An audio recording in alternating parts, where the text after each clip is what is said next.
بسم اللہ الرحمن الرحیم۔ السلام علیکم، میں ہوں راجہ نوید۔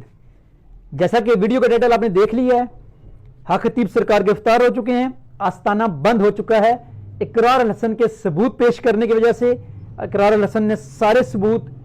ہر چیز قانون نافذ کرنے والے اداروں کے سامنے اور میڈیا کے سامنے رکھ دی ہے، جس پر سخت ایکشن لیتے ہوئے قانون نافذ کرنے والے اداروں نے آستانے کو سیل کر دیا اور حق خطیب سرکار کو گرفتار کر لیا۔ اب اس بات کی تفصیل میں جانے سے پہلے میں چاہوں گا کہ ایک منٹ آپ میری یہ بات سن لیں، تاکہ آپ کو یہ ساری بات سمجھ آ جائے کہ آخر یہ کیسے ہوا اور کب ہوا۔ بات کچھ اس طرح ہے کہ جب ہم لوگ چھوٹے ہوا کرتے تھے، آج سے 10-20 سال پہلے کی بات کروں گا، کافی لوگوں کو یہ اس بات کا پتہ ہوگا کہ جب بھی کہیں ہمارے پاس ایک لاری اڈا ہے فیض آباد میں، وہاں جائیں یا راجہ بازار کہیں بھی ایسی جگہ پہ جائیں پبلک پوائنٹ کے اوپر، تو وہاں پہ ایک شخص زمین کے اوپر ایک بڑی سی قالین بچھا کر بیٹھا ہوا کرتا تھا، اور وہ لوگوں کو اپنی طرف متوجہ کرنے کے لیے یہ کہا کرتا تھا کہ میرے پاس اس ڈبے کے اندر ایک اتنا خوفناک قسم کا سانپ ہے، اگر وہ ایک دفعہ کسی انسان کو ڈس لے تو اس کی ہڈیاں تک پگھل جاتی ہیں، یہ میں آپ لوگوں کو دکھاؤں گا۔ پھر وہ کہتا تھا کہ میرے اس ڈبے کے اندر ایک ایسا جانور بند ہے جو پورا زندہ لاش کو قبر سے نکال کے لے جاتا ہے اور جا کے اس کو ہڈیوں کے ساتھ کھا جاتا ہے، اور اس کے پاس کچھ تصویریں ہوا کرتی تھی کفن میں لپٹے ہوئے لوگوں کی، وہ سانپ جو ہے وہ کفن میں لپٹے ہوئے لوگوں کے ساتھ، لاشوں کے ساتھ لپٹا ہوا وہ دکھایا کرتا تھا، جسے دیکھ کے ہم لوگ وہاں پہ کھڑے ہو جاتے کہ اس کے پاس کوئی بہت خطرناک چیز ہے۔ لیکن وہ یہ کہا کرتا تھا کہ صبر کرو، یہ چیز میں آپ کو اینڈ میں دکھاؤں گا، پہلے آپ میری بات سن لو۔ وہ پھر اپنی ایک کہانی سناتا تھا، اس کہانی سنانے کا مقصد اس کا یہ ہوا کرتا تھا کہ اینڈ میں وہ یہ کہتا تھا کہ یہ پھکی ہے میرے پاس، یہ آپ لوگ لے جائیں تو یہ آپ کے بڑے کام کی ہے۔ تب ہمیں سمجھ آتی تھی یہ تو ہمارے کام کی نہیں ہے، یہ تو بوڑھے بزرگوں کے کام کی چیز ہے، تو ہم لوگ وہاں سے نکل جایا کرتے تھے۔ کہانی کا لب لباب یہ ہے کہ وہ شخص صرف اپنی پھکی بیچنے کے لیے لوگوں کو بیوقوف بنایا کرتا تھا، مجمع کو جمع کرنے کے لیے کہ وہ اس کی بات سنیں، اس کی پھکی خریدیں، اور یوں کر کے وہ اپنی پھکی کو بیچ دیتا، اور ہم لوگ یہ بات بھول ہی جاتے کہ اس کے پاس جو سانپ ہے یا جو جانور ہے وہ بھی دیکھ لیں، ہم لوگ وہاں سے نکل جایا کرتے تھے۔ یہی کچھ ہوا۔ اقرار الحسن نے دنیا کو ایک ماہ اپنے پیچھے لگائی رکھا کہ میں 24 مارچ کو جب کلر سیدہ آؤں گا تو میں ایسے خوفناک قسم کے ثبوت پیش کروں گا، میں ایسے ایویڈنس دوں گا کہ آستانہ کلر سیدہ سیل کروا کے آؤں گا، خطیب سرکار کو اب گرفتار کروا کے آؤں گا۔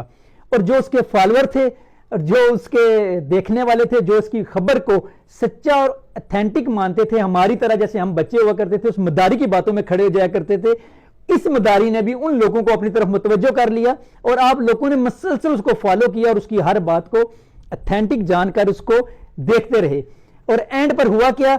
کہ آپ نے دیکھ لیا کہ وہ 24 مارچ کو جب آیا، کل کے دن ہم بھی وہیں پر تھے، اس کے ساتھ وہی 300-400 لوگ جو پہلے بھی اس کو وہاں پہ سپورٹ کر رہے تھے، جو کہ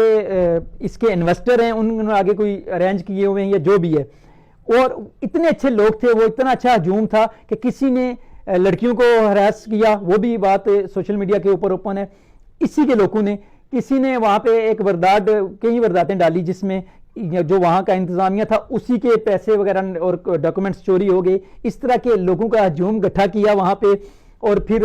پورا روات سے وہاں تک ایک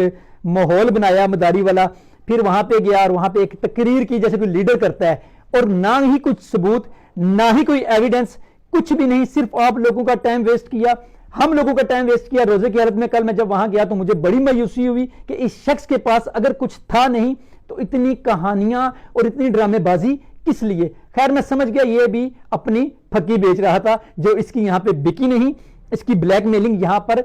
چلی نہیں، اور ناکام ہو کر وہاں پہ تقریر کر کے، میں تو یہ سوچ رہا تھا کس ٹائم وہ یہاں پہ جمع کیے ہوئے مجمع کو اور اس کو فالو کرنے والے لوگوں کو کس ٹائم یہ کہے گا کہ کیمرے کی طرف دیکھ لیں، آپ لوگوں کے ساتھ پرینک ہو چکا ہے، کیونکہ واقعی میں وہ ایک پرینک تھا، کوئی ثبوت نہیں تھا، کوئی ایویڈنس نہیں تھا، سب باتیں ہوا میں تھی۔ جو چیز میں پہلے دن سے کہہ رہا تھا کہ اس شخص کے پاس کوئی ثبوت نہیں ہے، یہ صرف آپ لوگوں کی توجہ حاصل کر رہا ہے، ایک شخصیت کی عزت کے اوپر کیچڑ اچھال رہا ہے، یہ بلیک میلر ہے اور اس کو بلیک میل کرنے کی کوشش کر رہا ہے، جو کہ وہ نہیں ہوئے اور اس کو منہ کی کھانی پڑ گئی۔ میں لاسٹ میں آپ کو یہی بتانا چاہ رہا ہوں کہ وہ صرف پھکی بیچ رہا تھا جو اس کی نہیں بکی، اور میں مبارکباد دوں گا خطیب سرکار کو